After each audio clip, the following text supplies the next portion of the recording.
नीचे माइन है, ऊपर फॉरेस्ट बसा हुआ है, तो आप माइनिंग करना चाहेंगे तो फॉरेस्ट को डिस्ट्रॉय करना पड़ेगा। लोग चाहते हैं कि कोई रास्ता भी निकालने तो फॉरेस्ट लैंड से जाता है, तो फॉरेस्ट को डिफॉरेस्टेशन हो जाएगा। लेकिन एक साइड पे है कंजर्वेशन, यानी कुछ लोग कहेंगे उसको किसी भी हालत में नहीं काटिए। दूसरे तरफ ऐसे लोग हैं वो कहेंगे अरे आप ये सब उसको जंगल को ही रख के हम क्या जंगली बनेंगे। तो उनको विकास भी होना चाहिए। विकास की परिभाषा क्या, उसके ऊपर चर्चा होनी चाहिए। मैं वो हमेशा जब फॉरेस्ट में मैं कहता था कि विकास का मतलब क्या, कि जंगल काट दिए यानी विकास हो गया। तो ये भी दोनों को किस तरह से जोड़ा जाए, ये बहुत ही एक हमारे सामने की एक जटिल समस्या है।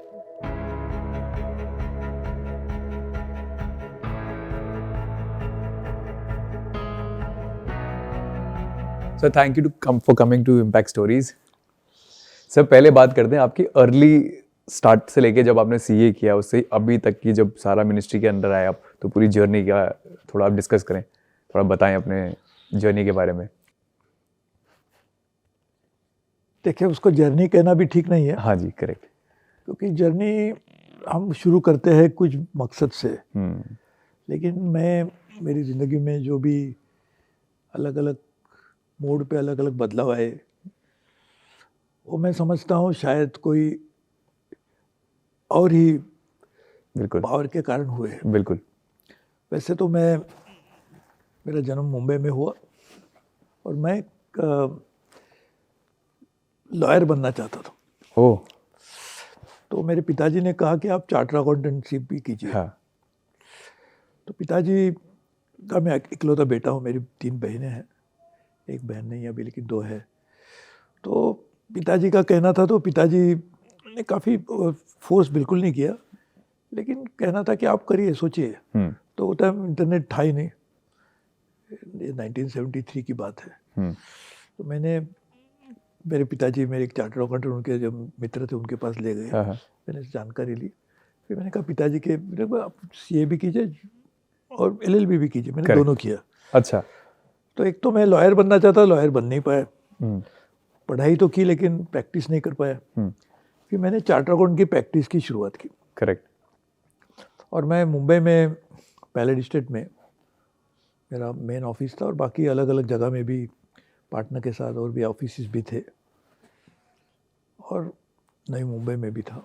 और अच्छी प्रैक्टिस भी चल रही थी, काफ़ी लोग काम भी कर रहे थे, बहुत बड़ा क्लाइंटेल भी था। लेकिन मेरा मन कभी भी एक पैसे बनाने के चक्कर में नहीं था। मैं हमेशा यही सोच के चलता था कि कुछ करना चाहिए समाज के लिए, लेकिन राजनीति में आने का कभी मन में विचार भी नहीं आया था। वैसे राजनीति में काम करने वाले सभी लोगों के संपर्क भी था, और अटल बिहारी वाजपेयी हो, बाला साहब ठाकरे जी हो, जॉर्ज फर्नांडिस जी हो, जयप्रकाश नारायण जी भी हो, ऐसे बड़े बड़े नेताओं के भाषण सुनने को हमेशा मैं बहुत कठिनाई से जाता था, क्योंकि उस समय विद्यार्थी था, पढ़ भी रहा था, पब्लिक ट्रांसपोर्ट के बिना कोई सहारा नहीं था। फिर मैं जाता था, दूर से उनको देखता था, करीब से तो कभी मिलने का मौका मिला नहीं था। और ऐसे करते करते मेरे प्रैक्टिस काफ़ी चल रही थी। उसमें भी मैंने जो समाज से जुड़े हुए कार्य करने वाले ऐसे लोग हैं, उनके लिए मैं बहुत बड़ी मात्रा में काम करता था, और फीस के बिना। ओके। तो पहले से ये था कि कुछ जो भी करे करना चाहिए। और उस समय भी मेरे 150 से ज़्यादा मैं खुद एनजीओ के साथ में जुड़ा हुआ था, जो कल्चर के साथ काम करते हो या रूरल डेवलपमेंट के साथ काम करते हो, अलग अलग संस्था। तो उसके कारण ये भी हुआ कि एक अलग अलग क्षेत्र में काम करने वाले लोगों से संपर्क भी हुआ, और साथ ही में उसके बारे में कुछ जानकारी भी मिली, जिज्ञासा भी बढ़ी। और ऐसे काम करते करते मैं, जैसे मैंने कहा कि उस समय एक आईएएस के एग्ज़ाम भी चले, तो उसमें भी मैंने पास किया था, लेकिन मैंने उसको ज्वाइन नहीं किया। उसका कारण भी ये था कि आईएएस में जाना कोई मेरे विचार भी नहीं था। मेरा एक मित्र था श्याम धुमटकर करके, वो अभी गुजर गया, तो उसको आईएएस करना था। ओके। तो उसको मैंने कहा ठीक है, हम गोवा सेंटर लेते तो कि जरा घूमना फिरना भी हो जाएगा। वो बेचारे पढ़ाई भी किया था, लेकिन मैं पास हो गया। लेकिन मैंने आगे उसको कुछ चलाया नहीं, क्योंकि मेरा विचार ये था कि हमें कहीं भी कोई भी काम नौकरी नहीं करनी है। ये मेरा एक पहले से इरादा था। मेरे पिताजी का चाहना था कि मैं सीए के बाद में उन्होंने कहा आप एमबीए करिए। अच्छा। तो और एमबीए करने के लिए यूएस जाइए। तो उस समय डॉलर शायद 5-6 रुपए हाँ, डॉलर था। हाँ, तो ज़्यादा पैसे भी नहीं थे और उधर मेरे को अच्छे अच्छे यूएस के यूनिवर्सिटीज़ में एडमिशन भी मिली थी। लेकिन मैंने वो हो नहीं पाया, क्योंकि जब मैंने वो कुछ पैसे 40,000 तो मेरे पिताजी बोल के मैं देता हूँ। बोले नहीं, अब तक आपने इतना खर्चा किया तो मैं कमाऊंगा, मैं जाऊंगा। तो कमाने का रास्ता ही था, इसलिए बन गया था। थोड़ी प्रैक्टिस करके थोड़ा कमा जाऊंगा, ऐसा विचार था। लेकिन प्रैक्टिस इतनी बढ़ गई इतने कम समय में कि छोड़ नहीं पाया, तो वहाँ जाना नहीं हुआ। और ये भी नौकरी का रास्ता भी मैंने खुद ही तय किया था, नहीं करना है। उस समय जब मैं बीकॉम, आज किसी को कहेंगे तो यकीन नहीं होगा, क्योंकि उस समय जितने भी मेरे साथ में पढ़ने वाले मेरे साथी थे, मेरे मित्र थे, सभी के सभी को, यानी एक भी नहीं छूटा, सबको जॉब मिल गए। बीकॉम हो गए, जॉब मिल गया। आज के लिए कभी सोच भी नहीं सकते। 73 की बात है। और ये वो ज़माना था। लेकिन मैंने वो उस समय भी तय किया था मैं जॉब नहीं करूँगा। तो इसके लिए मैंने उसमें बैंक का कोई जॉब मिलता, जॉब नहीं किया। आईएएस में भी नहीं गया, जॉब नहीं किया, प्रैक्टिस कर रहा था। और यही सोच के कि थोड़ा कमा के जाना है, पिताजी की इच्छा को पूरा करने के लिए। लेकिन वो जा नहीं पाया। पिताजी ने भी कभी इंसिस्ट नहीं किया, ठीक है आपको जो भी करना है करिए। वो कभी फोर्स किसी भी चीज़ में करते रहते, सुझाव देते थे, आप करना चाहते हो करिए। तो इस समय मैं जैसे अलग अलग संस्थाओं के साथ जुड़ा था, तो मेरा एक सारस्वत बैंक करके देश की सबसे अग्रणी बैंक है कोऑपरेटिव सेक्टर में, अर्बन कोऑपरेटिव बैंक, नंबर 1 की बैंक मुंबई में ही है। लेकिन पूरे देश में भी अलग अलग जगह पर उनकी शाखाएं भी है। तो उसका चुनाव मैंने लड़ा और मैं जीत भी गया। और सबसे युवा अध्यक्ष बनने का मुझे मौका मिला। यानी सबसे बड़ी बैंक और सबसे युवा अध्यक्ष, वो अभी तक कोई रिकॉर्ड किसने तोड़ा नहीं, तोड़ भी पाना मुश्किल भी है। लेकिन उस समय मैं बन गया। फिर मेरा कोऑपरेटिव सेक्टर से लगाव बढ़ गया। कोऑपरेटिव बैंक थी। फिर कोऑपरेटिव में जितने भी देश में national federation urban cooperative bank है, स्टेट कोऑपरेटिव बैंक है, डिस्ट्रिक्ट सेंट्रल कोऑपरेटिव बैंक है, national cooperative union of India है, ऐसे सभी गांव में काम करने एग्रीकल्चर प्राइमरी एग्रीकल्चर सोसाइटी, जिसको विकास सोसाइटी महाराष्ट्र में कहते हैं, सभी के साथ में मेरा जुड़ाव था, संबंध था। तो एक सहकार क्षेत्र के बारे में मुझे अच्छी जानकारी भी मिली। वो करते प्रैक्टिस तो चल रही थी, लेकिन मैंने निर्णय किया था कि कोई भी मेरा चार्टर अकाउंट का क्लाइंट बैंक का कस्टमर नहीं होगा। और बैंक का कस्टमर सारस्वत, जो मैं बैंक से कोई ऑनरेरियम भी नहीं लेता था, कोई खर्चा भी नहीं लेता था, कुछ भी नहीं। लेकिन फिर भी मैंने निर्णय बनाया, क्योंकि कॉन्फ्लिक्ट ऑफ इंटरेस्ट मुझे लगता था मन में कि कोई कानूनन जरूरत नहीं थी। तो इसके कारण धीरे धीरे मेरा वैसे भी प्रैक्टिस बहुत अच्छी चल रही थी, स्टाफ भी बहुत बड़ा था, क्लाइंट भी बहुत अच्छे थे, लेकिन फिर भी पैसे बनाने में कोई इतना इंटरेस्ट नहीं था। तो उसमें ये मैं युवा अध्यक्ष था, तो थोड़ा सा एक कुछ ना कुछ लोगों को भी लगता है इतने कमों में कैसे बन गया होगा, और कोई पॉलिटिकल प्रेशर नहीं, कुछ नहीं, राजनीति से संबंध नहीं। बिल्कुल। तो ये लोगों में एक जिज्ञासा थी। और साथ ही में मैंने बैंक को काफ़ी बदलाव लाया। कंप्यूटराइजेशन की शुरुआत की, मुंबई से बाहर गोवा में भी ब्रांचेस खोले, सब जगह में बहुत अच्छी मात्रा में प्रोफेशनल्स को हमने बैंक में ले लिया, charter accountant, cost accountant, company secretaries, engineers. तो काफ़ी बैंक में एक अलग तरह से बदलाव भी लोगों को दिखाई देने लगा। तो उसके कारण एनजीओ का जुड़ाव था, कोऑपरेटिव में सबसे बड़ा युवा अध्यक्ष सब जगह में काम भी करता था। सभी संस्थाओं मेरे को रोज़, मेरी पत्नी उस समय से भी, आज भी वो मेरे से परेशान ही रहती है, क्योंकि मैं हमेशा घूमते रहता हूँ। लेकिन उस समय वो कहती है कि एक दिन भी, संडे या शनिचर के दिन, मैं कुछ ना कुछ कार्यक्रम के लिए बाहर मुझे लोग बुलाते थे। उस समय से तो मैं बाहर जाता था। उस समय ज़्यादा करके मुंबई और मुंबई के आसपास के इलाके में, अभी तो पूरे विश्व में जाता हूँ। तो लेकिन वो चल रहा था। तो उस समय एक टाइम मैं इंडोनेशिया में कुछ प्रोफेशनल काम के लिए गया था। तो मुझे फ़ोन आया बाला साहब ठाकरे जी का। उन्होंने कहा कि आप चुनाव लड़िए लोकसभा का। अच्छा। तो मैंने मेरी पत्नी को, मेरे मदर को, मेरे सिस्टर्स को, मैंने फ़ोन तो मेरी पत्नी को ही किया, क्योंकि उस समय मोबाइल तो था नहीं। तो उसने बोला मैंने तो उनको नंबर दिया आपका। अच्छा। तो होटल का तो उनको नंबर कैसे मिलेगा। तो ये हमने मेरे सब लोग मिले थे हमारे परिवार के, और सबने तय किया है हाँ कि आपको इसको बिल्कुल नहीं जाना है, हमारे कुछ बस की बात नहीं है। हाँ मैंने बोला वही मेरे भी वही सोच है, मैं राजनीति के बारे में सोचा भी नहीं हूँ। लेकिन मैं जब हवाई जहाज़ से वापस आ रहा तो मैंने सोचा कि सब लोग यही कहेंगे तो हम तो गाली देते रहते राजनीति में काम करने वाले लोगों बिल्कुल को, और हम कहते रहे ये क्या है, ऐसे बदमाश लोग है, ये है वो है। बिल्कुल। तो हमने कहा ये सब ऐसे सब लोग बोलते हैं तो काम कौन करेगा, और जो काम करने वाले लोग गाली खाते रहेगा हाँ तो ठीक है, हमको हमारा Correct. काम ये हो गया कि हमने गाली दी, बिल्कुल। उसके आगे हमारा काम कुछ नहीं। बिल्कुल सर। तो मैंने कहा ऐसा तो नहीं चलेगा, नहीं हमको चलेगा। भी जाना चाहिए। तो मैंने लोकसभा का चुनाव लड़ा।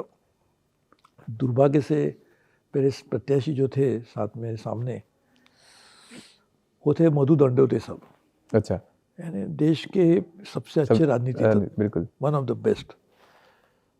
और वो भी मेरे अच्छे परिचित थे, हमारे घर में भी आते थे, जाना आना होता था। तो उनको भी थोड़ा आश्चर्य हुआ कि आपने, मैं तो सोच रहा था कि आप मेरे बाद में आप चुनाव लड़ेंगे मेरे दल से। हाँ मैं तो उनके दल में भी नहीं था। कांग्रेस का ही लोगों का भी वही कहना था कि हाँ, हम चाहते थे हम आपसे लड़े। हाँ तो मैंने सोचा भी नहीं था, हाँ लेकिन बाला साहब ठाकरे जी का बुलावा गया, मैंने सोचा, मैंने चुनाव लड़ने का तय किया।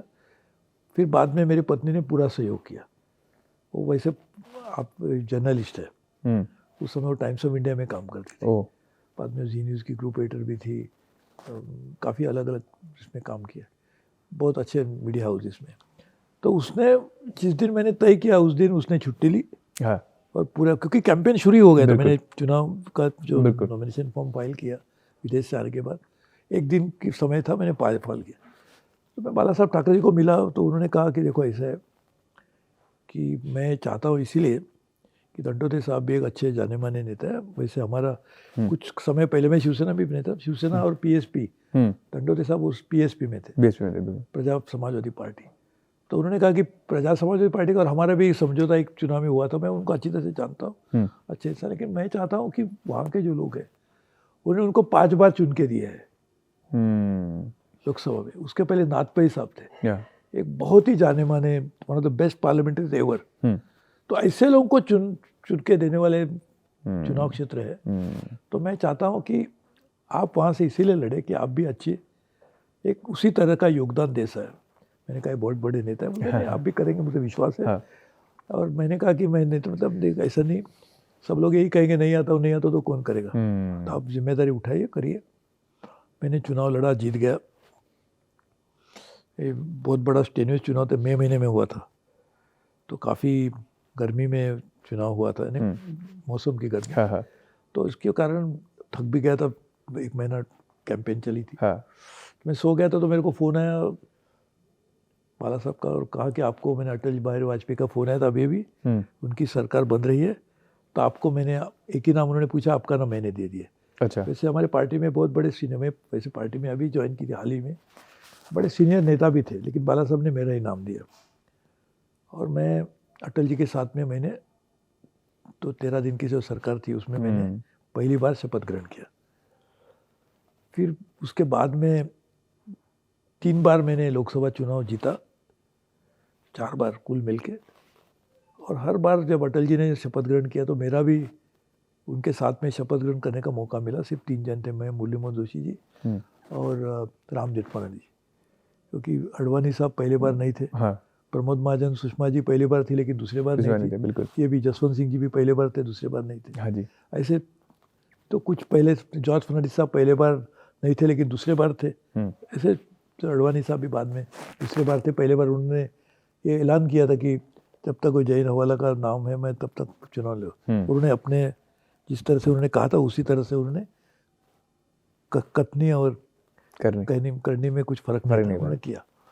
तो 3 बार मैंने फिर कम से कम अटल जी की सरकार में 6 अलग अलग कैबिनेट पोजीशन को संभाला। फिर मैंने 2014 में चुनाव लड़ा नहीं, मैंने तय किया अभी मैं राजनीति छोड़ देता हूँ, क्योंकि मेरी उम्र भी बढ़ रही थी और मैंने उस समय कुछ 25 साल राजनीति और पब्लिक सर्विस में काम किया था। जैसे मैंने कहा कि बैंक में भी मैंने कुछ नियम मैंने खुद के लिए बनाए थे, तो मैंने कहा कुछ प्रोफेशनल काम भी कर लेते। तो हमारे प्रधानमंत्री मोदी साहब ने चुनाव के बाद में मुझे पहले उनका प्राइम मिनिस्टर का शेरपा G20 का बनाया, हाँ प्राइम मिनिस्टर ऑफिस में ही दफ्तर था। बाद में रेल मिनिस्टर बनाया, तो हादसा हुआ तो मैंने आपने रिजाइन कर दिया। उनको कहा कि मेरे को रिहाई का मौका दीजिए। हाँ जी। पहले तो नहीं माना, लेकिन बाद में उन्होंने किया। फिर उन्होंने कैबिनेट रिशफल की कुछ एक हफ्ते में, उसमें मैं कॉमर्स इंडस्ट्री मिनिस्टर बना। उसके बाद में उन्होंने कहा आप एविएशन भी उसने साथ में जोड़ दिया। तो यानी उनके साथ में भी 4-5 मिनिस्ट्री मैंने भी संभाली, कैबिनेट मिनिस्टर हैं, जैसे G20 G7 मैंने काफ़ी लंबे समय तक 5 years दोनों की जिम्मेदारी संभाली। हाँ। फिर अभी जब मैं 2014 में मोदी साहब ने मंत्री बनाया, तो मैं लोकसभा चुनाव नहीं लड़ा था, और लोकसभा चुनाव हो चुके थे। हाँ जी। उससे पहले, क्योंकि 2014 में चुनाव लड़ा ही नहीं था मैंने, तो इसके लिए मुझे राज्यसभा में आना पड़ा। तो पहली बार मैंने राज्यसभा में हरियाणा से आया, और उसके बाद में आंध्र प्रदेश से। और मैं सही माने में कहता हूँ कि वैसे तो महाराष्ट्र से मैं 4 बार लोकसभा में चुन के आया था, लेकिन महाराष्ट्र का ही हूँ मैं। मैं मुंबई में मेरा जन्म हुआ था, लेकिन जहाँ से मैं चुनाव लड़के आया था, मेरे कोई भी परिवार का कोई भी सदस्य रिमोटली भी राजनीति से कोई लेना देना संबंध नहीं था। बिल्कुल। लेकिन मेरा परिवार वहीं से था। हमारा आज भी उधर एक पैतृक घर है, एंसेस्ट्रल हाउस मालवण में। मेरे पिताजी वेंगुर्ला में, उसी जिले में दूसरी जगह में रहते थे। मेरी मेरी माँ का घर है शिरोडा में, थोड़ा और अलग, उधर इसी इलाके। तो कम से कम मेरा कुछ वहाँ ताल्लुका था। लेकिन मैं जब हरियाणा और आंध्र प्रदेश से चुन गया, कोई भी ताल्लुका नहीं था। बिल्कुल। लेकिन जिस तरह से उन्होंने मुझे गोद में लिया, मुझे लगता है एक बहुत ही अलग मिसाल है। तो मैंने देश के पश्चिमी भाग यानी महाराष्ट्र से, उत्तरी भाग यानी हरियाणा से, और दक्षिणी भाग यानी आंध्र प्रदेश से, तीनों जगह से मैंने पार्लियामेंट में आने का मौका मिला। और करीबन 26 साल तक, यानी 96 से लेके पार्लियामेंट में रहा। 10 अलग अलग कैबिनेट पोजीशन को भी संभाली। बिल्कुल। जैसे महाराष्ट्र स्टेट फाइनेंस कमीशन का भी मैं कैबिनेट मिनिस्टर रहा था, तो उसको लेके तो 11 हो सकते हैं। लेकिन मैं समझता हूँ कि ये सब आपको मैंने जो बताया, हाँ जी, ये हर चीज़ में मेरा कुछ रोल रहा है, उसमें योगदान ऐसा मैं नहीं मानता हूँ। अच्छा। क्योंकि आप सोचिए आजकल टिकट के लिए कितना लड़ना पड़ता है। बिल्कुल सर। तो मेरे को तो बुला के टिकट दिया 4 बार। बिल्कुल। और मोदी जी का भी बड़प्पन है, बहुत बड़ा बड़प्पन है उनके पार्टी में, तो मेरे को मंत्री बनाए, जिम्मेदारी दी, समर्थन दिया, ताकत दी। तो मैं मानता हूँ ये बहुत ही एक अजीब चीज़, मैं खुद उसमें कुछ नहीं कर सकता। तो मैं मानता हूँ कहीं ना कहीं एक बहुत बड़ी ताकत अपने आप में काम करते, वो अपने को एक किसी को भी एक इंस्ट्रूमेंट होता है, उस समय उसका इस्तेमाल किया जाता है। तो मैं मानता हूँ इसमें मेरा योगदान कुछ भी नहीं है। मेरी तरफ से यदि मैंने क्या किया आप जब पूछेंगे, तो मैं यही कहूँगा कि जो भी जिम्मेदारी मिली उसको मैंने 100%, 100% पूरी तरह से जान लगाकर काम किया। तो मैंने कभी भी एक दिन भी उसमें मैंने कभी राहत नहीं ली। सर मेरा एक क्वेश्चन है, जैसे जब भी आपको कोई मिनिस्ट्री असाइन हुई है कुछ जैसे, तो जैसे मैं अगर मुझे कोई असाइन होगा तो मुझे असाइन तो कर दिया, बट मुझे पता भी नहीं अभी क्या चल रहा है वहाँ पे। तो कैसे हम ग्रास रूट लेवल की प्रॉब्लम को अपने तक लेके आते हैं? ये बहुत ही अहम बात आपने पूछी है। ठीक है, हमारा देश इतना विशाल है, बिल्कुल, और इतना एक प्रांत से दूसरे प्रांत में आप जाएंगे तो इतना वास्ट है। बिल्कुल, भाषा भी अलग है, संस्कृति भी बहुत ही अलग है, सोच भी बहुत अलग है, सोच भी अलग है, बिल्कुल सही है, और समस्याएं भी अलग है, समस्याएं भी अलग है, बिल्कुल। तो मैं क्या करता था, मैं 7 दिन में से 6 दिन मैं पूरे देश में जाता था। मैं आज तक 120 देशों में गया हूँ, क्योंकि मैं 16 जागतिक संस्थाओं पे मेरा संबंध था। हो सकता है जो उसमें बड़ी बात नहीं, लेकिन मैं देश के कम से कम 80, ज़्यादा भी हो सकते हैं अभी, 80% जिलों में गया हूँ, और उसमें से काफ़ी जिलों में मैंने रात का ठहरने का भी काम भी किया है। तो मैं 6 दिन पूरे देश में घूमता था। तो आप यकीन नहीं करेंगे, इतना अच्छा सुझाव मिलते थे लोगों से, समस्या तो जानने को मिलती ही थी, लेकिन साथ में सुझाव भी दिए जाते थे। हमारे लोग बहुत होशियार है, यदि उनको कोई अपॉर्चुनिटी मिलती है तो कहाँ से कहाँ भी उसको ले जा सकते हैं। करेक्ट। तो वही लोगों से सुझाव मिलते थे। और एक बहुत ही अच्छी बात, ये बहुत ही मज़े की बात यह है कि आप कुछ एक राज्य से सुझाव लेके आएंगे और दूसरे राज्य में जाके उसको इस्तेमाल करने को वो चलता नहीं था। बिल्कुल। तो मैं जब दिल्ली में आता था तो हमारे सेक्रेटरी थे, वो मुझे पूछते थे, आपने कल तो एक ऑर्डर दी थी, अभी ये अब अलग बात कर रहे।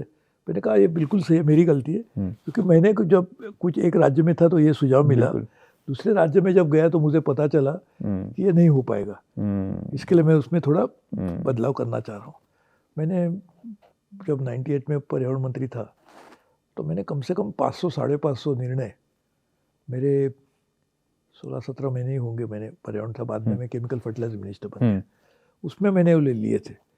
और हर निर्णय आज कहीं ना कहीं उसका एक सरकार में एक बहुत अच्छी बात यह है कि मंत्री कोई आदेश देता है, उसकी फाइल बन जाती है, और वो फाइल बंद करने के लिए भी दूसरे मंत्री का आदेश लगता है। तो इसके लिए एक दफ़े आपने, और मैंने सोच समझ के लोगों से बातचीत करने के बाद ही, सलाह मशवरा करने के बाद ही मैं निर्णय लेता था। बिल्कुल। तो चल गए, और आज भी उसका परिणाम आपको दिखाई देगा। जैसे कि मैं एनवायरमेंट मिनिस्टर जब था तो मैंने उस समय एनवायरमेंट क्लियरेंस की फाइल जो है उसको हमने ऑनलाइन किया था।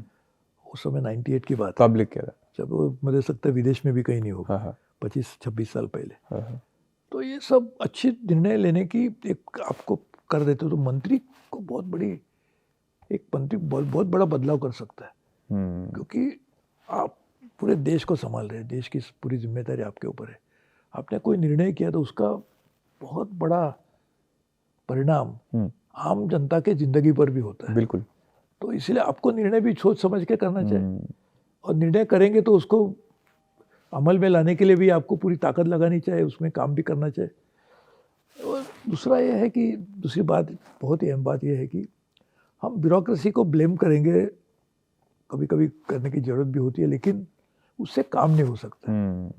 आप कहेंगे आप बिल्कुल निकम्मे हैं, तो ठीक है, उसमें बाकी निकला क्या, कुछ भी नहीं। यदि आप भी उनकी सोच को बदलाव ला सकते हैं तो बहुत बड़ा बदलाव आ सकता है। मैंने आपको एक मिसाल के तौर पर एक आदमी का नाम जानबूझ के लेना चाहता हूँ। हमारे विश्वनाथ आनंद करके एक सेक्रेटरी थे, मैं जब एनवायरमेंट फॉरेस्ट मिनिस्टर था, उत्तर प्रदेश काडर के थे।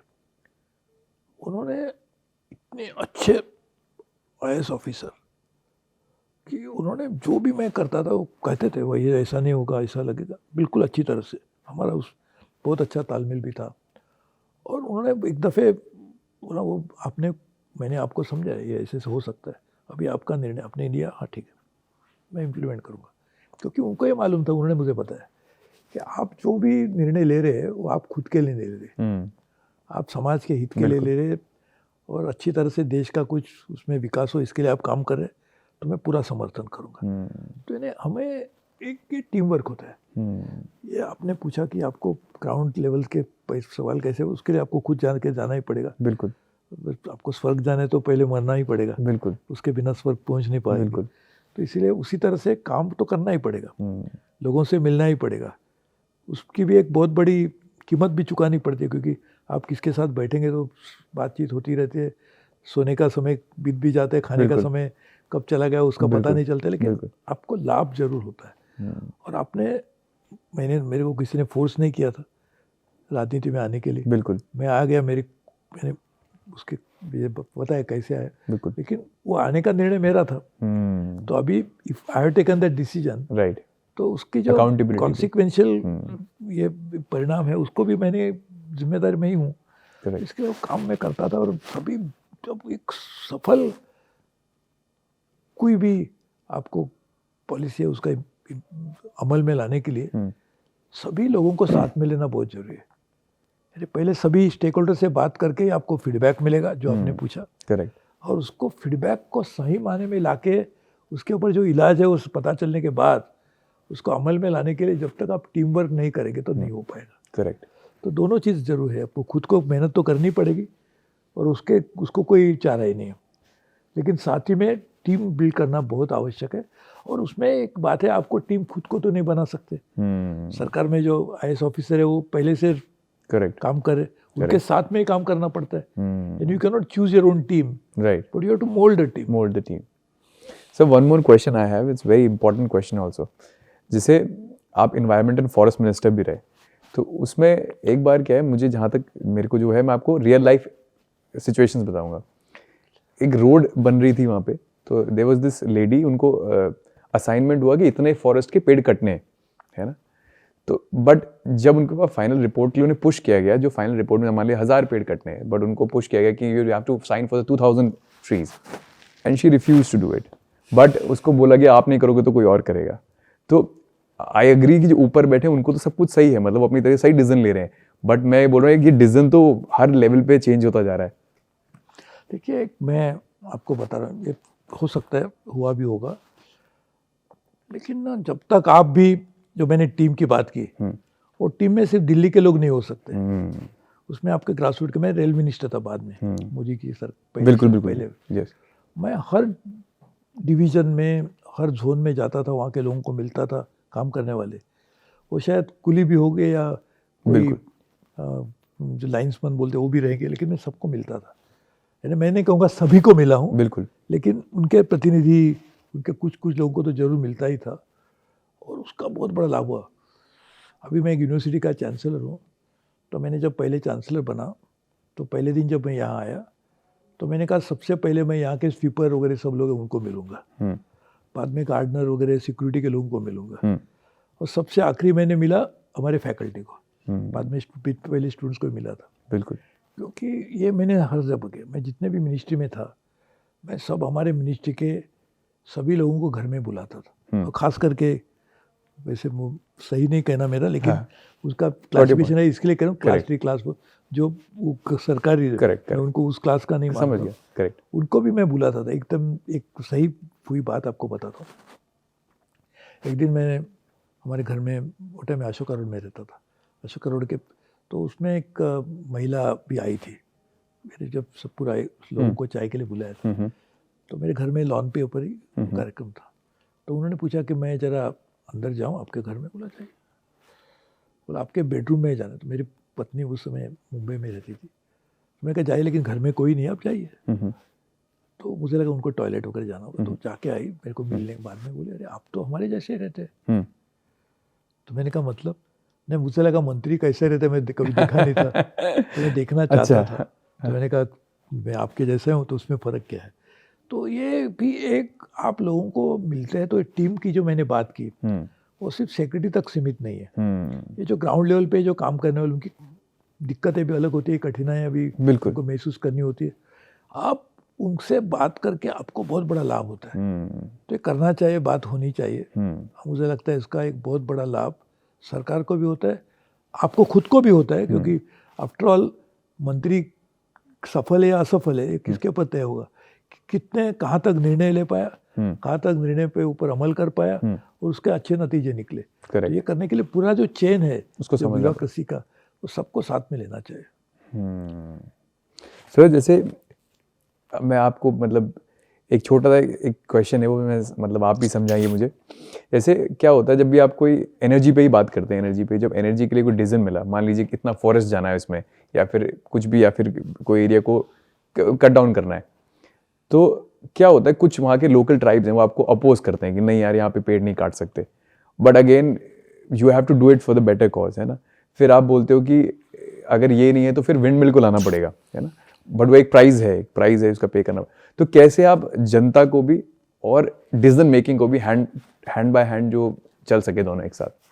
देखिए, एक बहुत ही गंभीर विषय है कि हमारे देश, पूरा देश का हम लोग पहले समझ लेते हैं, हमारे पास पूरे विश्व का सिर्फ 2.2% लैंड मास, बिल्कुल, और हमारा फॉरेस्ट कवर, जिसको एक फॉरेस्ट सर्वे ऑफ इंडिया उसका सर्वे करता है, उसके हिसाब से कुछ 20% के थोड़ा ऊपर नीचे है, लेकिन जिसको अच्छा फॉरेस्ट बोलते, क्राउन डेंसिटी 23-24% भी होगा पूरा, लेकिन सब कुछ अच्छा फॉरेस्ट है, डेनूटेड भी है, और कुछ थोड़ा सा फॉरेस्ट कवर भी उधर कम है, जिसको क्राउन डेंसिटी कहते हैं 0.8 एंड अबव, जो बहुत ही अच्छा फॉरेस्ट माना जाएगा, उसमें ऐसा बहुत कम है। लेकिन ऐसी है समस्या है कि वो फॉरेस्ट आप बढ़ाने की कोशिश करेंगे तो वहाँ लोग रह रहे, क्योंकि जगह इतनी कम है कि लोगों को रहने के लिए भी वही जगह चाहिए जहाँ पे फॉरेस्ट है। और दुर्भाग्य की ये बात है कि जहाँ फॉरेस्ट है उसी पे नीचे माइनिंग रिसोर्सेज है, नीचे माइन है, ऊपर फॉरेस्ट बसा हुआ है। तो आप माइनिंग करना चाहेंगे तो फॉरेस्ट को डिस्ट्रॉय करना पड़ेगा। तो ये एक बहुत ही कठिन इशू है कि लोग चाहते हैं कि कोई रास्ता भी निकालने तो फॉरेस्ट लैंड से जाता है, तो फॉरेस्ट को डिफॉरेस्टेशन हो जाएगा। हमारे पावर मिनिस्टर भी था, पावर के जो ट्रांसमिशन लाइन्स जाते हैं उसके लिए राइट ऑफ वे लगता है, वो भी फॉरेस्ट एरिया से ही जाता है। तो लेकिन उसका भी नुकसान फॉरेस्ट को होता है।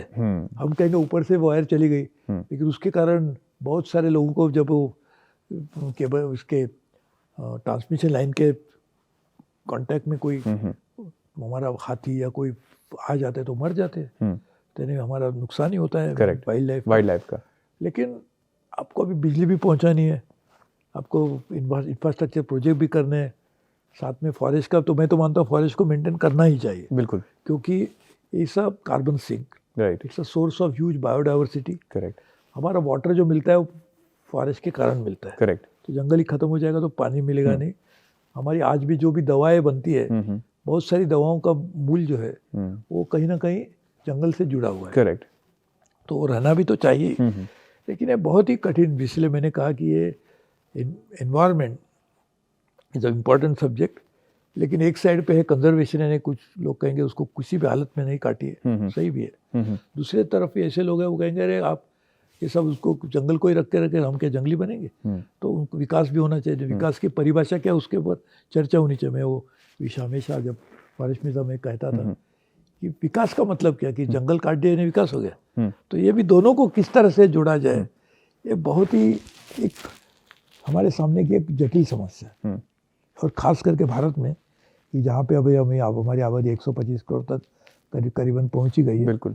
और इसमें जगह भी इतनी कम है, और उसको भी रोकना है, जंगल को भी रखना है, लोगों को भी मकान भी देने हैं, फैक्ट्रीज भी लगाने के लिए भी जगह चाहिए, इंफ्रास्ट्रक्चर के लिए तो भी चाहिए। रेल मिनिस्टर था तो रेल लाइन ले जाने के लिए भी जगह चाहिए। बिल्कुल। ट्रांसमिशन लाइन, जैसे मैंने कहा पावर मिनिस्टर था, तो ये सब बहुत ही कठिन विषय है। फिर भी सर आपका सॉल्यूशन, मतलब मैं इस पे ऑब्वियसली आप तो रहे हैं, तो इसका आपका अप्रोच क्या आता है? मतलब कि यार मैं चाहता हूँ ऐसे चेंजेस आए इसमें, ये करना जरूरी। देखिए इसमें तो मेरा तो ये कहना साफ है कि कुछ एरिया जो है उसको हमने आज ही ईयरमार्क कर, मैंने तो एक सुझाव दिया था कि अपने को पूरा हमारा जो एरिया है, पूरा भौगोलिक क्षेत्र है, उसको पूरी तरह से सैटेलाइट मैपिंग करके कुछ एरिया जहाँ पे आज फॉरेस्ट है उसको फॉरेस्ट ही रखना चाहिए। बाकी का जो एरिया है जहाँ पे इरिगेशन हो सकता है वहाँ इरिगेशन करके किसानों के लिए पानी की समस्या भी हल करनी चाहिए। और कुछ ऐसा एरिया है कि जहाँ पे आज खेती नहीं हो सकती, वहाँ पे इंडस्ट्री वगैरह डेवलप करनी चाहिए।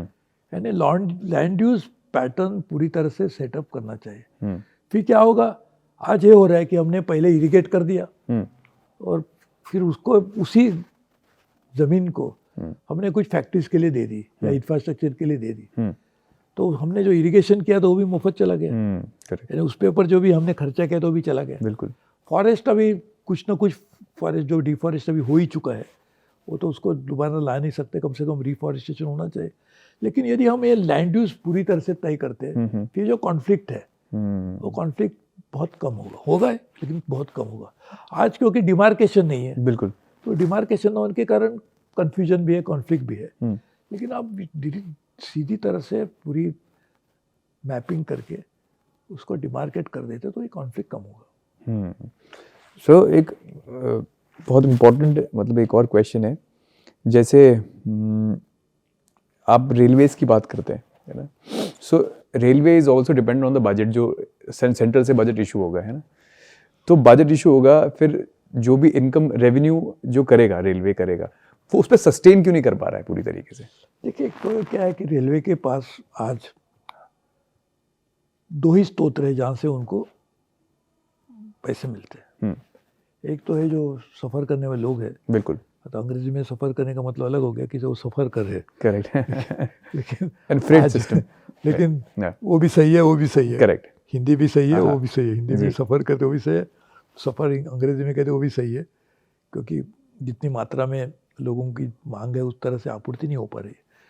तो उसके दो ही स्रोत है आयु की, इनकम के। आय कहाँ से आती है? एक तो जो सफ़र करने वाले लोग हैं उनके किराए से, करेक्ट, और दूसरे जो हम इम्पोर्ट माल को करते हैं करते उससे, हैं, फ्रेट करते फेयर एंड फ्रेट। हैं, राइट। मैंने कहा क्यों ना हम तीसरा रास्ता निकालेंगे। इसके लिए पहली बार, और जो मैंने आज कह रहा हूँ ये सब आपको बजट स्पीच में आपको दिखाई देगा। यानी मैंने जो भी आज बात अभी को रेलवे के सुधार के लिए जो बात की, वो सभी के सभी बिंदु मैंने 2 रेलवे बजट मोदी सरकार के पेश किए थे, उसमें दोनों में सभी बातें हैं जो मैंने अभी कह रहा हूँ। Correct. और उससे अलावा भी बहुत सारी बातें के ऊपर हमने काम करने की शुरुआत की थी, वो भी वहाँ पे। लेकिन ये जो अभी आपने सवाल पूछा कि पैसे कहाँ से आएंगे, तो इसके लिए एक ही 2 ही स्रोत है, तो मैंने बोला इसके ऊपर काम नहीं चलेगा। हम ये क्यों नहीं करते कि हम नॉन फेयर रेवेन्यू के स्रोत ढूंढेंगे, नॉन फेयर रेवेन्यू। तो उसके लिए मैंने नॉन फेयर रेवेन्यू डायरेक्टरेट खोली थी। उसमें हमने किया था कि 850 करोड़ से आसपास लोग रेलवे में हर साल सफ़र करते हैं। बिल्कुल।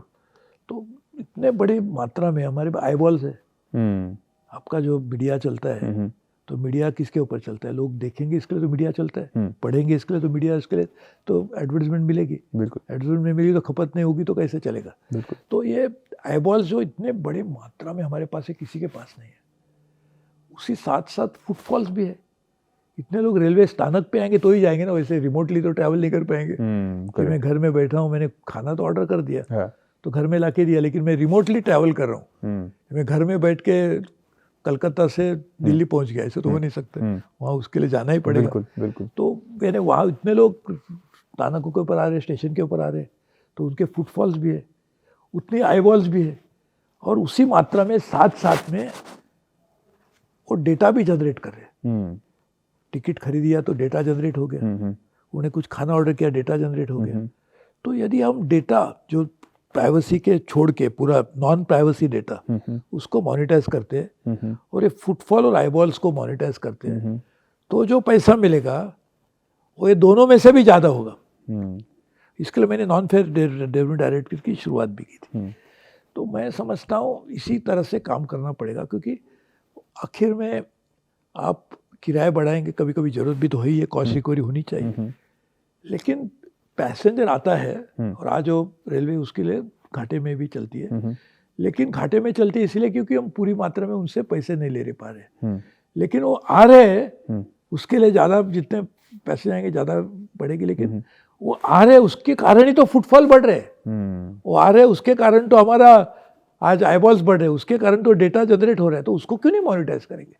आपको जीमेल मुफ्त देते हैं, तो आपको लगता है जीमेल ने मुफ्त दिया। जीमेल इसीलिए चाहते हैं कि ज़्यादा से ज़्यादा लोग जीमेल यूज़ करें ताकि उनको एडवर्टाइजमेंट मिलेगी। तो वो ये नहीं सोचते कि ज़्यादा आएंगे तो हमारा खर्चा ज़्यादा बढ़ेगा, हमारा नुकसान ज़्यादा होगा। वो तो उसके कारण मुनाफा पा रहे हैं, तो क्यों ना हम ये करेंगे। तो हमने शुरुआत भी की थी। सर, जैसे वंदे भारत अभी बहुत ट्रेंडिंग टॉपिक है, वंदे भारत की बात करते हैं। अगर मैं फेयर कंपेयर करूँ तो शायद 1600 रुपये का फेयर है, और अगर थोड़ा और सेगमेंट में तो 2600 रुपये के आसपास का फेयर है। So I think it is too parallel to the aviation sector also. मतलब थोड़ा सा पैसा और जोड़ के तो फिर तो आदमी ये फ्लाइट में चला जाएगा, और फ्लाइट से ट्रेन को कंपेयर करें तो शायद मैं तो कंपैरिजन नहीं मानूंगा। सो ये सोल्यूशन कैसे आएगा अगर बंदा ट्रैवल ही नहीं करेगा ट्रेन से, फिर अगर वो ऐसे मोल्ड करेगा अपने को मैं फ्लाइट। ये देखिए, ये तो बात की बात बनी। वैसे तो जिसको आज वंदे भारत कहते हैं उसका हमने बजट में ऐलान किया था, उसका नाम था ट्रेन 18। करेक्ट। और फिर मोदी जी ने उसका अच्छा नाम दिया, तो वंदे भारत। लेकिन वंदे भारत की जो शुरुआत हुई तब मंत्री ने था, इसके लिए वो किराया क्यों तय किया उसके बारे में सोचना मेरे लिए ठीक नहीं होगा, क्योंकि वो मैंने नहीं किया था। हाँ, बिल्कुल बिल्कुल। लेकिन मैं समझता हूँ कि इसका भी हमको ध्यान रखना ही होगा, क्योंकि आज हमारे पास बहुत बड़ी मात्रा में कंपटीशन एविएशन के भी है। तो कंपटीशन को ध्यान में रखते हुए ही हमको फेयर को भी तय करना पड़ेगा, इस बात को मैं मानता हूँ। बिल्कुल। अब मैं जैसे सर बात करूँ कि जिस सेक्टर के लिए हमें प्लानिंग करनी है वो तो लोअर मिडिल क्लास से भी नीचे है ना, और हम प्लानिंग कर रहे हैं केवल मिडिल क्लास और अपर मिडिल क्लास सेक्टर की, जो मुझे अब आने वाला फ्यूचर दिखता है। मानता हूं इंफ्रास्ट्रक्चर बेटर करना है तो उसमें कॉस्ट भी जुड़ता है, बट अगर भला करना है तो हमें तो नीचे वाले सेगमेंट का भला करना है। देखिए, इसीलिए मैंने आपको जो कहा ना कि आप यदि ये मॉडल को चलाते हैं तो आपको लगेगा जो लोग आज सफ़र करने के लिए सिर्फ स्टेशन पे पहुंच ही गए, तो उनसे किराए से भी ज़्यादा पैसा हम ये माध्यम से जोड़ सकते हैं। बिल्कुल। तो ये करना ही चाहिए। और ये बात बिल्कुल सही है, ये सही, एकदम सही मात्रा में मैं उसको मानता हूँ कि जो लोग ऐसे लोग हैं उनके पास रेल के सफ़र करने से दूसरा विकल्प ही नहीं है। बिल्कुल नहीं। और जो अभी बिहार में, उत्तर प्रदेश में लोग रहते हैं, बिल्कुल। आसाम में जाते हैं, बहुत सारे लोग काम करने के लिए अलग अलग राज्यों में जाते हैं। छत्तीसगढ़ से लोग आज महाराष्ट्र में, गोवा में काम करने के लिए जाते हैं। छत्तीसगढ़ से लोग, उड़ीसा के लोग आज काम करने के लिए तमिलनाडु जाते हैं। बिल्कुल। तो उनके लिए दूसरा चारा क्या है? हम्म, क्योंकि वो उनकी आमदनी भी कितनी होती है। हम्म, तो यदि वो हवाई सफ़र को सोच भी नहीं सकते तो बिल्कुल रेल ही उनके लिए एक ही चारा है। बिल्कुल। तो ये उसको ध्यान में रखते हुए हमें उनके लिए सुविधा देनी ही पड़ेगी। मैं आपको रियल एविडेंसेस बताता हूँ सर। मैं भी कुछ दिन पहले गोरखपुर गया था, है ना। पहले तो मेरी ट्रेन जो है 8 घंटा डिले हुई होगा, क्योंकि आज भी हम उसी ह्यूमन मैकेनिज्म पे ही काम कर रहे हैं। ऐसा कुछ हम टेक्नोलॉजी बेस्ड काम नहीं कर रहे, ह्यूमन एरर की तरफ ही काम कर रहे हैं। 8 घंटा डिले हुआ वो तो चलो एक अदर पार्ट है। दूसरी बात, मैं जब बहुत पहले, मेरे फादर खुद रेलवे में थे, बहुत पहले मैंने खुद रेलवे से काफ़ी ट्रैवल किया हूँ। मैं उससे अगर आज की ट्रेन से कंपेयर करूँ, हो सकता है और बेटर ट्रेन हो, बट जिस ट्रेन से मैं गया उससे कंपेयर करता हूँ तो मुझे अगर सेकंड क्लास ही बहुत ही डाउन लगा, और बहुत जैसा मैं पहले एक्सपेक्ट करता था उससे भी मुझे डाउन लगा। तो इंफ्रास्ट्रक्चर अपग्रेडेशन तो है ही नहीं। देखिए, एक तो अभी आज क्या हो रहा है उसके ऊपर मैं कमेंट करना मेरे लिए नहीं ठीक सर, राय है वो तो, मैं और आप लेकिन एक मैं राय। आपको हाँ कहता जी, हूँ कि हाँ जी। आप इसलिए बजट के ऊपर देखो, उसमें हमने किया भी, तो जैसे कि लोगों की जो भी समस्या थी उसका हल करने के लिए हमने एक नया माध्यम खोला था। मुझे लगता है विश्व में ऐसी कोई दूसरी व्यवस्था नहीं है बिल्कुल कि आप ट्वीट करिए, SMS कीजिए, बिल्कुल। ईमेल कीजिए, फ़ोन कीजिए, जो भी करिए, आपको तुरंत उसका इलाज सर हो जाएगा। बिल्कुल अभी आपने कहा ट्रेन डिले भी होती है, तो उसका पहले हम तो ट्रेन डिले होने के कारण देखते थे। बिल्कुल। उसके समीक्षा करने के बाद में जो भी उसके लिए जिम्मेदार है उसकी जिम्मेदारी तय की जाती थी। ये सब करना ही चाहिए। लेकिन मैं कहता हूँ कि ये लोगों को फोकस करके हमने काम करने की शुरुआत की थी कि पैसेंजर को तकलीफ ना हो। एक आपने कहा, वही बात हुई थी, शायद वो मौसम था बारिश का। बिल्कुल बिल्कुल। तो एक औरत की, एक छोटी माँ, मैंने यंग मदर, कम उम्र की महिला अपने बच्चे के साथ जा रही थी। वो बच्चा रो रहा था गर्म दूध के लिए, और ट्रेन बिल्कुल पानी में फंसी हुई थी। तो मैंने वहाँ के जनरल मैनेजर को फ़ोन किया, तो बोला साहब बहुत प्रॉब्लम है, ट्रेन तो फंसी है पानी में। मैंने कहा अब ऐसा सोचते हैं हम लोग कि मेरा बच्चा यदि और आपका बच्चा इसी समस्या का सामना करता होगा तो हमने क्या करते थे। बोले साहब हम कुछ तो निकालते। बोले आप हल निकालिए। आप यकीन नहीं करेंगे, उस महिला को गर्म दूध हमने उसके सीट तक पहुँचाया। और एक ही उदाहरण, ऐसे हज़ारों अलग अलग तरीके के उदाहरण है। किसको कुछ तकलीफ़ दे रहा था, तो कुछ थोड़ा दारू पी के कुछ लोग तकलीफ़ दे रहे थे, तो उसको नेक्स्ट स्टेशन पे हमने उनको अरेस्ट कराया। कुछ 30 पैसे ले रहा था, उसको मैंने बोला व्हाट्सएप पे फ़ोटो निकाल के भेजिए, उसको हमने सस्पेंड, ऑन द एक्शन। हमारे खाने के लोगों की समस्या ज़्यादा होती थी, तो हमने ई कैटरिंग शुरुआत किया था। आपके पसंद का खाना आपको आपके सीट पे ऊपर मिलेगा। लिनन को क्लीन करने के लिए बहुत सारे ऐसे सुधार किए थे। वो क्लीन माई कोच करके स्कीम थी, वो पहले तो काफ़ी कम ट्रेन में थी, बाद में बहुत ज़्यादा ट्रेन में आई थी, कि जब तक आपको SMS करेंगे क्लीन माई कोच, तो 15-20 मिनट में, क्योंकि उसी जो डेजिग्नेटेड ट्रेन थी, इसके ऊपर क्लीनिंग करने के लिए स्टाफ मौजूद हुआ करता था। वो आपके सामने एक ने मेरे को मैसेज भेजा था कि उसका अनुभव, उसने कहा एक साफ सफाई वाला आदमी बाद में आके में खड़ा हो गया, मुझे लगा कुछ पैसे के लिए खड़ा, बोलता उसी लिए नहीं, आप वापस SMS कीजिए कि ठीक हो गया, नहीं तो तब तक मेरे डॉकेट खुला रहेगा कि मैंने काम नहीं किया, ऐसा उसका एक रिकॉर्ड उनके पास रहेगा। तो इस तरह का हमने एक नई शुरुआत, नई पहल रेल में हमने लाई थी।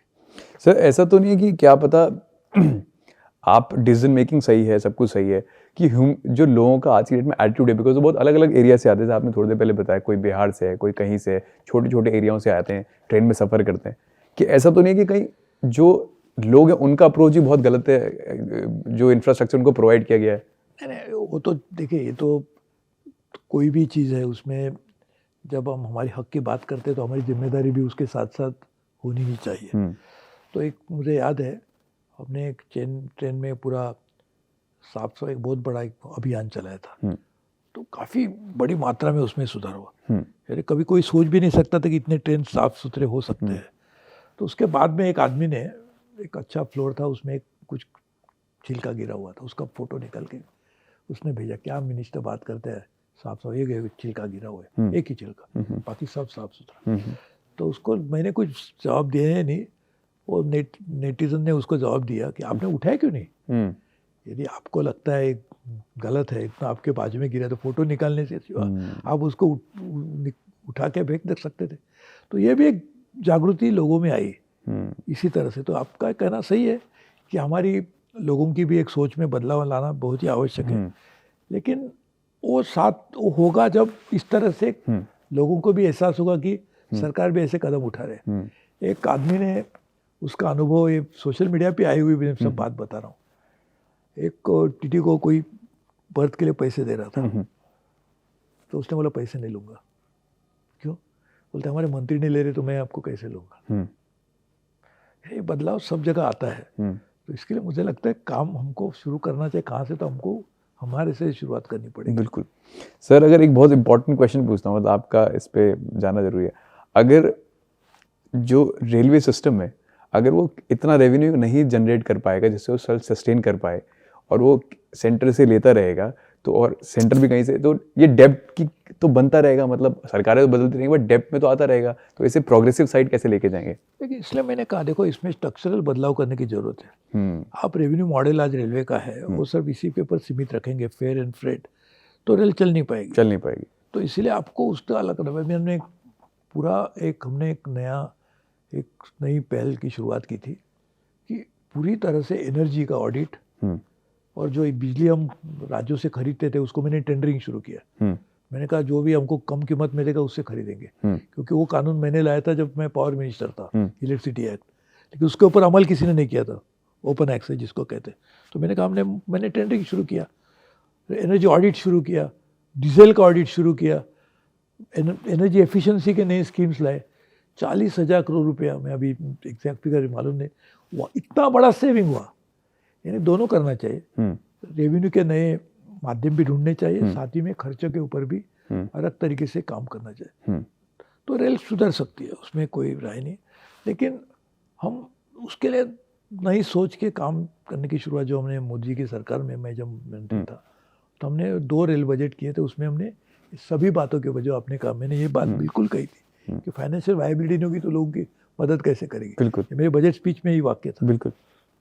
अब जैसे वंदे भारत की एक और बात करता हूँ मैं आपसे। वंदे शायद 41 ट्रेन सो फार, अगर मैं गलत नहीं हूँ तो शायद अभी तक जो है, कुछ ट्रेन ऐसे 70 किलोमीटर पर घंटे की रफ्तार चलती हैं। आई थिंक वो एक इतना भी नहीं जो वो बहुत अच्छा टाइम सेव कर सके। तो मैं बोल रहा हूँ फिर वो वंदे भारत जो फास्टेस्ट मोड था, वो तो हमने मतलब जीता ही नहीं एक तरीके से। देखिए एक्चुअली ये जो इशू है वो रिलेटेड है, इसलिए मैं हमेशा कहता, मेरे कुछ लोग आए थे वो कहते थे, वो इंडस्ट्री के, कि आप ज़्यादा से ज़्यादा इंजन खरीदिए, ज़्यादा से ज़्यादा वैगन खरीदिए, ज़्यादा से ज़्यादा कोचेस खरीदिए। तो मैंने कहा ये उसको रोलिंग स्टॉक कहते हैं अंग्रेजी, रोलिंग स्टॉक कहते हैं, करेक्ट। तो मैंने कहा ये रोलिंग स्टॉक आप खरीदेंगे, लेकिन वो स्टॉक रोल ही नहीं होगा तो रोलिंग स्टॉक कैसे होगा? जब तक आपका जो इंफ्रास्ट्रक्चर है उसके ऊपर आज वही मालगाड़ी भी चलती है, नॉर्मल ट्रेन भी चलती है, तो ये आप उसको ऑगमेंट करना चाहिए। वो करने के लिए भी हमने पहली बार शुरुआत की थी बड़ी मात्रा में, कि हमने नए ट्रैक्स, डबलिंग जहाँ था वो ट्रिपलिंग था, सिंगल लाइन को डबलिंग को ट्रिपलिंग, ट्रिपल और चौथी लाइन, वो एक ऑगमेंटेशन भी किया था। तो ये मुझे लगता है ये जब तक हम पूरी मात्रा में बड़ी रफ्तार से और लंबे समय तक नहीं करेंगे, तो ये मूलगामी जो सवाल है उसके जो कठिनाई है वो दूर नहीं हो पाएगी। सर एक बहुत इंटरेस्टिंग बात है, do policy making and government go hand in hand? कि आपने तो आज पॉलिसी बना दी, क्या उस पर उस तरीके से इम्प्लीमेंट हुआ जो आपने बोला था? देखिए मैंने तो फर्स्ट टाइम मैंने जो भी बजट में अनाउंसमेंट की थी उसके ऊपर एक्शन टेकन रिपोर्ट पार्लियामेंट को सबमिट किया था। First time action taken report on budget announcement was submitted to the parliament, और बहुत सारे अनाउंसमेंट पे अमल भी हो गया था। तो मुझे लगता है ये एक कल्चर है अकाउंटेबिलिटी का, एक आप जिम्मेदारी संभाल सकते हैं, इसका भी एक कल्चर होता है। तो आपको लाना चाहिए, तो ही गवर्नेंस और ये जो पब्लिक पॉलिसी होती है उसमें जो अंतर आपको दिखाई दे रहा है वो नहीं रहेगा। जैसे मैंने सुना था आपने शायद इलेक्ट्रिसिटी के रिगार्डिंग, जब आप खुद मिनिस्टर, तो आपने इलेक्ट्रिसिटी के रिगार्डिंग जो आज हम जो एडवांटेज देख रहे हैं उस पर आपने बहुत काम किया था, तो मैं चाहता हूँ थोड़ा सा उस बारे में बताओ आप। देखिए, जब मैं पावर मिनिस्टर था बना अटल जी की सरकार में, तो मैं वो केमिकल फर्टिलाइजर मिनिस्टर था, और उस समय बंटवारा पार्टी के हिसाब से होता था। तो मैं उस समय शिवसेना में, तो शिवसेना के पास पावर मिनिस्ट्री नहीं थी, तो भी अटल जी ने मुझे दिया, क्योंकि बहुत ही कठिन समय से पावर सेक्टर गुजर रहा था। और पावर सेक्टर नहीं का तो कुछ भी नहीं चलेगा, इंडस्ट्री भी नहीं चलेगी, सर्विसेज भी नहीं चलेगी, लोगों के घर में जितने डिवाइसेस वो भी नहीं चल पाएंगे। तो मैंने उसका काफ़ी अध्ययन किया, और फिर हमने निर्णय किया कि हम कानूनन बदलाव लाने चाहिए। इसके लिए हमने इलेक्ट्रिसिटी एक्ट लाया। उसके कारण उस समय 18% पीक लेवल शॉर्टेज था, आज वो पावर सरप्लस हो गए। आज वो यदि कुछ नहीं करते 40-50% तक हो जाते थे, यानी दिन में 3-4 घंटे ही आपको बिजली मिलती थी। इतनी कठिन समस्या आज खड़ी हो सकती थी। आज वो पूरी मात्रा में सबको पूरी मात्रा में आपूर्ति, सब बहुत से राज्यों में कुछ कठिनाई हो सकती है, लेकिन ये बदलाव आया, इसके लिए कानूनन बदलाव किया। साथ ही में हमने कानून बदलाव लाने के लिए लोगों से बहुत बड़ी लंबी बातचीत की, उसके लिए कंसेंसस बनाया, राज्यों के बातचीत की, जो राज्यों का विषय था, और we are making a central act in a state domain, वो किया। हमारे सभी जितने पावर सेक्टर के एम्प्लॉयज़ थे उनसे बातचीत, एम्प्लॉय यूनियंस थे उनसे बातचीत की, हमारे फार्मर्स ऑर्गेनाइजेशन से बातचीत की, कंज्यूमर ऑर्गेनाइजेशन से बात, और कानून लाया। साथ ही में डिस्ट्रीब्यूशन रिफॉर्म की शुरुआत की, जो आज पूरी मात्रा में नहीं हो पाए दुर्भाग्य से। उसके लिए 40,000 करोड़ रुपया सेंट्रल गवर्नमेंट ने बजट में, यानी हमने अप्रूव किया था कैबिनेट में, राज्यों को देने के लिए। लेकिन उसमें कंडीशन थी कि आप ट्रांसमिशन डिस्ट्रीब्यूशन लॉस कम कीजिए, एफिशिएंसी बढ़ाइए, आप जितना सेव करेंगे उतना हम केंद्र सरकार की तरफ से आपको देंगे, यानी इंसेंटिवाइज स्कीम थी। तो ये बाद में खर्चा हुआ, लेकिन ये इंसेंटिवाइज की जो कंडीशन थी उसको अमल नहीं कर पाए। जब मैं मंत्री में, मैंने 2002 में रिज़ाइन किया था। तो मुझे लगता है कि हमें पावर सेक्टर से तो हमने काफ़ी कुछ कर पाए, लेकिन उसको भी एक ही लेवल पे छोड़ नहीं सकते। Reform is a constant process, उसको हमेशा रिविजिट करके क्या अभी कमी रही है उसमें, अभी क्या ज़रूरत है, अभी क्या मांग है, उसको भी देख के ही बदलाव लाने चाहिए। And sir, how you see AI, मतलब how you see, is it going to kill the jobs? जो आने वाले समय में काफ़ी जॉब किलिंग होगा कि नहीं होगा? कौन सा? मैं कह रहा हूँ, कैसा आप AI के बारे में क्या सोचते हो? Is it going to kill the jobs? जो जॉब्स है वो किल करेगा लोगों की, या फिर AI, what will be the next phase we going to see in AI? नहीं, देखो, ये टेक्नोलॉजी का जो आज इंट्रूजन है उसको हम रोक भी नहीं पाएंगे, क्योंकि टेक्नोलॉजी तो आएगी। मैं हमेशा लोगों को एक उदाहरण देता हूँ कि आप दरवाज़ा बंद करेंगे, उसका मतलब ये नहीं कि बाहर से हवा अंदर नहीं आएगी। उसी तरह से टेक्नोलॉजी हाँ है। जी। लेकिन उसके कारण बड़ी मात्रा में जॉब में डिसरप्शन आएगा। डिस्ट्रॉय होगा कि नहीं वो अलग बात है, लेकिन उस दिन इंटरनेशनल मॉनिटरी फंड ने कहा है कि almost 40% jobs are under threat because of artificial intelligence. तो आर्टिफिशियल इंटेलिजेंस है, उसके पहले 4th इंडस्ट्रियल रिवोल्यूशन भी आ रही थी, वो टेक्नोलॉजी को लेके आ रही थी। आज वो पूरी मात्रा में जो इमर्जिंग है अभी आर्टिफिशियल इंटेलिजेंस का, ये बहुत पहला दौर है, आगे तो कहाँ तक ले जाएगा बोल नहीं सकते। सो ये सबसे हमारी सब देश की नहीं, विश्व की समस्या सबसे अभी होने वाली यही है कि हम लोग जो चाहते हैं उस तरह से जॉब कैसे क्रिएट करें। एक हमारे अलग अलग एक फेजिस में हम लोगों को ये देखना चाहिए। पहले तो क्या था, हमारे 75 साल पहले सिर्फ सरकारी जॉब ही थे, बाद में निजी क्षेत्र आया तो निजी क्षेत्र के जॉब भी आ गए। बाद में वो टाइम जो के थे वाइट कॉलर जॉब थे, ब्लू कॉलर जॉब्स भी थे। बाद में ये हुआ कि वो फिक्स्ड टर्म जॉब ही कम हो गए, यानी अभी कॉन्ट्रैक्ट लेबर भी आ गया बीच में। करेक्ट। फिर आवरली जॉब्स का सिलसिला नया शुरू हो गया। बिल्कुल। कि आप कितने घंटे काम करें, जो अमेरिका में था वो यहाँ भी सिलसिला आ गया। बिल्कुल। तो मुझे लगता है कि आने वाले दिनों में लोग जो चाहते हैं उस तरह के जॉब किस तरह से पैदा की जाए, ये बहुत बड़ा एक हमारे सामने एक चुनौती रहेगी। सर, आपने एक इंटरव्यू में बोला था कि सर्विस सेक्टर में और जॉब जनरेट होगी AI के आने से। सर्विस सेक्टर में और जॉब्स जनरेट होंगी AI के आने से।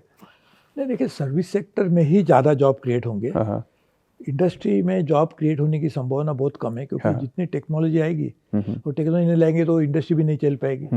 तो इसीलिए टेक्नोलॉजी जितनी आएगी उतने जॉब इतनी मात्रा में नहीं बढ़ेंगे जितने मात्रा में सर्विसेज में बढ़ सकते हैं। Service is very human intensive sector. Industry अभी ज़्यादा सा टेक्नोलॉजी इंटेंसिव हो जाएगी, तो इसीलिए सर्विस सेक्टर में ही जॉब बढ़ेंगे। तो इसके लिए सर्विस सेक्टर को बढ़ोतरी करने के लिए जब मैं कॉमर्स मिनिस्टर था तो हमने 12 चैंपियन सेक्टर्स ढूंढ निकाले थे। उसके लिए 5,000 करोड़ रुपए हमने कैबिनेट से लिया भी था। आइडिया ये था कि 12 चैंपियन सेक्टर जो है, हॉस्पिटैलिटी भी है उसमें, टूरिज्म, हॉस्पिटल एक ही जगह, तो ये ऐसे सेक्टर ढूंढ के निकाल के हमको काम करना चाहिए। सर जैसे अब एक आप एविएशन में भी रहे, तो मैं आपसे एविएशन से पूछता हूँ, जैसे आज हाल एयर इंडिया का हो गया, मतलब छोड़ के वापस प्राइवेट सेक्टर के पास जाना पड़ा, क्या ऐसा तो नहीं आने वाला फ्यूचर रेलवेज के लिए भी ऐसा है? देखिए मैंने जो कहा था, अभी आगे क्या होगा मुझे मालूम नहीं, लेकिन मैंने जो कहा था कि यही कहा था कि रेल का निजीकरण नहीं होगा, लेकिन रेल के जो अलग अलग जैसे ई कैटरिंग है, ये निजी क्षेत्र लाके खाना देगा, किसी को भी देगा। अभी इसी कुछ शायद पब्लिक प्राइवेट पार्टनरशिप के तौर पे आया था। रेल की जो प्राइवेटाइजेशन का मतलब होगा कि उसके ओनरशिप को हमने बदल दिया। ये मुझे नहीं लगता है ये हो पाएगा, क्योंकि दो कारण है। एक तो सरकार भी नहीं करना चाहेगी, लेकिन दूसरे साथ में ऐसे कौन सी कंपनी है जो रेलवे का पूरा प्राइवेटाइजेशन करेंगे, जैसे एयर इंडिया का टाटा ने ले लिया, तो उसका कितना था, कुछ 1,000 करोड़ रुपए थे। रेल को पूरा प्राइवेटाइज करना तो लाखों करोड़ रुपए हो जाएंगे। बिल्कुल। तो कौन लाएगा इतनी बड़ी मात्रा में, और उसमें भी उसको मुनाफा मिलना चाहिए, वो क्या करे। तो इसके लिए मुझे नहीं लगता है रेल का निजीकरण। बट सर, क्या आपको ऐसा लगता नहीं है कि private sector is working better than sometime government sector? तो अगर प्राइवेट और पब्लिक दोनों मिलके काम, प्राइवेट सेक्टर दोनों मिलके काम कर रेलवे के लिए, तो ज़्यादा एफिशिएंसी बढ़ जाएगी। देखिए, आप प्राइवेट सेक्टर कहते हैं तो ये ओनरशिप का इशू है, पब्लिक सेक्टर कहते हैं वो भी ओनरशिप का इशू है। पब्लिक सेक्टर किसको कहते हैं कि जिसको 51% से ज़्यादा सरकार का स्वामित्व, इसको प्राइवेट सेक्टर, पब्लिक सेक्टर कहते हैं। बिल्कुल। जिसके पास ज़्यादा स्वामित्व है इसके लिए निजी क्षेत्र कहते हैं। ये ओनरशिप का रिलेटेड डेफिनेशन है, उसकी परिभाषा है। मुझे लगता है हमको उसको मैनेजमेंट की तौर से देखना चाहिए। अभी गवर्नमेंट में बहुत अच्छी ISRO is public sector. ISRO जो काम कर रहा है वो कोई दूसरा नहीं कर पाएगा। तो उसमें इसरो प्राइवेट पब्लिक सेक्टर है, इसके लिए कुछ काम में कमी है ऐसा तो नहीं। अभी चांद तक पहुंच गए, सूरज तक पहुंचने की अभी कोशिश जारी है, तो सूरज तक नहीं पहुंच पाएंगे, लेकिन वहाँ तो रह नहीं पाएंगे, लेकिन उसको खोजने की। लेकिन ये जो काम सरकारी कंपनी कर रही है ना, सरकारी कंपनी नहीं लेकिन एक डिपार्टमेंट है गवर्नमेंट का, वही अच्छी तरह से कर रही है। तो ऐसा नहीं कि सरकार में होने वाली सभी कंपनियां बेकार है, सरकार का काम बहुत ही खराब होता है और निजी क्षेत्र का काम बहुत ही अच्छा होता है, ये भी सही नहीं है। तो हमको देखना चाहिए कि कहाँ किसकी जरूरत है। ये आइडियोलॉजिकल इशू नहीं है, तो ये आइडियोलॉजिकल इशू हो गया कि निजीकरण हो ना हो, ये आइडियोलॉजिकल हो गया। हमको उसको देखना चाहिए अलग नजरिया से कि लोगों को, समाज को, देश को किससे लाभ ज्यादा होगा। क्योंकि निजी क्षेत्र में काम करने लोग भी तो हमारे ही है, बिल्कुल, और सरकार में काम करने लोग भी तो अपने ही है। तो ये ओनरशिप से उसको देखते हुए हम उसको इस तरह से देखें कि किसका लाभ समाज को, देश को, कौन सी मैनेजमेंट लाएंगे तो ज़्यादा चलेगा, उसको देखना चाहिए। और निजी क्षेत्र को ही देके सब समस्या हल होगी, ऐसा मैं नहीं मानता हूँ। सर, मैं इन्वायरमेंट से आपसे एक सवाल पूछता हूँ। मैं एक्चुअली रिसेंटली वंदना शिवा से मिला था, तो आई थिंक आप भी उन्हें जानते हैं मेरे ख्याल से। तो उन्होंने एक बहुत पहले मुझे बात बोली थी, इंडिया में ना जब बीटी कॉटन पहले इंट्रोड्यूस नहीं हुआ था, तो जब बीटी कॉटन इंडिया में इंट्रोड्यूस हो रहा था तो उस समय पहले काफ़ी अपोज किया गया था कि नहीं, ये नहीं होगा, ये नहीं चल पाएगा इंडिया में।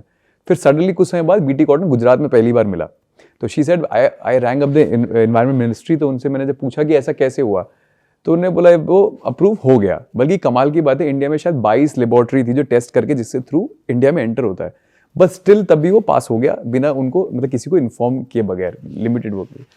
तो ये जो फिल्टरेशन है, जो ये होता नहीं है, ये क्यों नहीं होता है? मतलब ऐसा अगर डिसीजन मेकिंग ऐसे हो रही है कि हाँ भाई कोई लानी है चीज़ तो गवर्नमेंट उसे पहुंचा दे रही है। ऐसा वैसे तो देखा जाए तो आपको सिस्टम से ही काम करेंगे, जो लेट डाउन प्रोटोकॉल है, तो ये नहीं हो सकता। अच्छा, उसके लिए काफ़ी चेक्स एंड बैलेंसेस है कि जैसे कोई भी नई टेक्नोलॉजी आएगी, जैसे बीटी कॉल में बायोटेक्नोलॉजी, वो लाने के लिए भी laboratory testing is a must, field testing is a must, उसके रिजल्ट आने चाहिए। जैसे कि कोई भी वर्ल्ड में जहाँ पे, सिर्फ देश में नहीं है, कि जहाँ पे भी नया ड्रग इंट्रोड्यूस होता है तो उसके लिए FDA अप्रूवल लगता है। बिल्कुल लगता है। उसके लिए अलग अलग एनिमल टेस्टिंग भी होनी चाहिए, बाद में ह्यूमन टेस्ट भी होनी चाहिए, लेबोरेटरी टेस्टिंग के बहुत बड़ी मात्रा में उसके डॉक्यूमेंटेशन होना चाहिए, देखना है, ये सब है। अभी कहीं पे गलत हो गया होगा, हो सकता है, लेकिन ऐसे नहीं कि सिस्टम नहीं है। नहीं, सिस्टम मैंने बोला ना, देयर आर लेबोरेटरीज हैं जो टेस्टिंग चल रही है।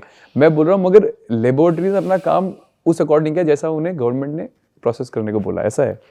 अब ये मुझे एग्जैक्टली मालूम नहीं क्या हो गया होगा, लेकिन कहने का मतलब ये कि वंदना शिवाजी बहुत जानकार भी है, राइट, और कमिटेड भी है, बिल्कुल डेडिकेटेड भी राइट। है। लेकिन मैं कहता हूँ कि इसके लिए सिस्टम नहीं है, ऐसा नहीं है। अब मैं एक सुझाव आपसे और लेना चाहता हूँ। जैसे हमने फ्रेट की बात की, हमने तो थोड़ी देर पहले हमने बात की कैसे सामान इधर उधर जाता है। अच्छा, मैं अपना पर्सनल एक्सपीरियंस बताता हूँ। मैंने ट्रेन से अपनी मान लीजिए बाइक भेजी, जब वो उतरी तो शायद उस कंडीशन में थी, काफ़ी डैमेज था उसमें, बट वही सेम चीज़ अगर मैं किसी गाड़ी से भेजता हूँ तो बेटर कंडीशन में नीचे उतरेगी। तो शायद अगर मुझसे एज ए कस्टमर पूछोगे तो मैं शायद एक बार के लिए ट्रांसपोर्टेशन बोला, रोड ट्रांसपोर्टेशन इज बेटर। तो मैं वही पूछना चाह रहा हूँ कि रेवेन्यू यहाँ माइनस ही होगा प्लस कैसे होगा? क्या कैसे होगा?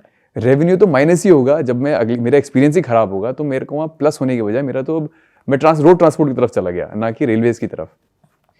नहीं, देखिए ये सब विकल्प जो है, हाँ, उसको सोच समझ के ही करना चाहिए। मैं ऐसा नहीं कहता हूँ किसी को भी एक बिना सोच समझ के कोई काम होगा तो उसका नतीजा तो बुरा ही निकलेगा। हाँ, तो ये तो बिल्कुल मैं मानता हूँ, कोई भी चीज़ है उसके ऊपर पूरी मात्रा में सोच समझ के उसके प्रॉस क्या है, कॉन्स क्या है, सब देखना ही चाहिए। उसके बाद में उसके ऊपर निर्णय भी होना चाहिए, तो बिल्कुल सही है। ग्रॉस बजट सपोर्ट और एक्स्ट्रा बजट सपोर्ट क्या होता है? देखिए, gross budgetary support is something which comes from the budget directly, और extra budgetary support is outside the budget. यानी for example, suppose you have a company which is owned by the government 100%. So that company raises money. So it is not government has raised taxes or borrowed directly by in the government of India's name, and then given that money to some ministry or to some department. But that part of the government organization is raising money directly on their own, which may be guaranteed by the government or not. Possible, both is possible. That is extra budgetary support. So are we more dependent on extra budgetary support? Now India? Yeah. See, depends upon situation. See, we have a budget which is actually, this accounting itself should undergo change, which I started doing in the railways, because the railway had a separate accounting system. So I think we need a proper accounting system in the government, which is far better than what is presently practiced, to give outcome oriented result. खर्चा किया इसके लिए अच्छा काम होगा ऐसा नहीं है, तो खर्चे से क्या निकला वो ज़्यादा इम्पोर्टेंट है। तो इसके ऊपर भी ध्यान देने की ज़रूरत है। लेकिन अभी ऐसा नहीं है, दोनों यानी depends upon the situation. Like oil companies, they may be borrowing on their own, when government is not giving subsidy directly from the budget, they will borrow on their own. So that is extra budgetary. Right. Government ने खुद उनको subsidy दे दी थी कि आप diesel है वो 10-15 रुपये कम बेचिए, उसका जो फर्क है दोनों में, तो सब्सिडी हो गई, तो हम आपको देंगे, वो बजटरी सपोर्ट हो गया। लेकिन ऑयल कंपनी बेच रही उसी दाम पे जो पहले उनको बेचना यानी सरकार कह रही है, लेकिन उसके लिए गवर्नमेंट सब्सिडी नहीं दे रही, तो उनको पैसे तो कहीं से रेज ही करने पड़ेंगे। That is extra budgetary. Sir, मेरा लास्ट क्वेश्चन है आपसे, और बहुत ही कॉमन मैन सवाल है आपसे। जब भी हम कहीं विदेश यात्रा पे जाते हैं और वापस इंडिया लौट के आते हैं, तो हम ये सवाल सबसे पूछते हैं कि हम कब इन जैसा बनेंगे? देखिए, एक्चुअली ये तो आपका होलिस्टिक अप्रोच जानना चाहता हूँ मैं। देखिए, ये इसका जवाब इस बात के ऊपर निर्भर करता है कि आप कौन से देश में गए थे और कहाँ आने के बाद में आपका कौन सा, let's say Singapore, let's say Dubai. नहीं, मैं कहता हूँ, जी, आपका ऐसा कौन सा अनुभव है कि जो अनुभव आपको आप यहाँ लाना चाहते हो और आपको यहाँ नहीं मिल रहा है। तो ये आप यदि उसका आपके ठीक समझेंगे, देखिए इंफ्रास्ट्रक्चर देखेंगे तो बहुत सारे देश हैं उनमें अपने हमारे से भी अच्छा इंफ्रास्ट्रक्चर, सही बात है, बिल्कुल। लेकिन इसका मतलब ये नहीं है कि हमारे से सब विदेश में सब लोग हमारे से ज़्यादा खुश है। तो ये एक जरूर है, यानी मैं तो ये समझता हूँ, आपके सवाल का जवाब मैं ऐसे दूंगा कि हमको हर विश्व के हर जितने भी देश है वहाँ हर देश से उनकी जो बेस्ट प्रैक्टिस है उसको समझ लेना चाहिए और हमारे पास लाने की कोशिश करनी चाहिए। पर उसका मतलब ये नहीं कि हमारे सब प्रैक्टिसेस वर्स्ट प्रैक्टिसेस है तो उनके सब प्रैक्टिसेस बेस्ट प्रैक्टिस है। तो आपको दोनों का संगम करना चाहिए, उनसे भी कुछ अच्छा सीखना चाहिए, हमारा जो कमी है उसको भी दूर करना चाहिए, दोनों चीज़ साथ में होनी चाहिए। Sir thank you for coming to Impact Stories, thank you so much.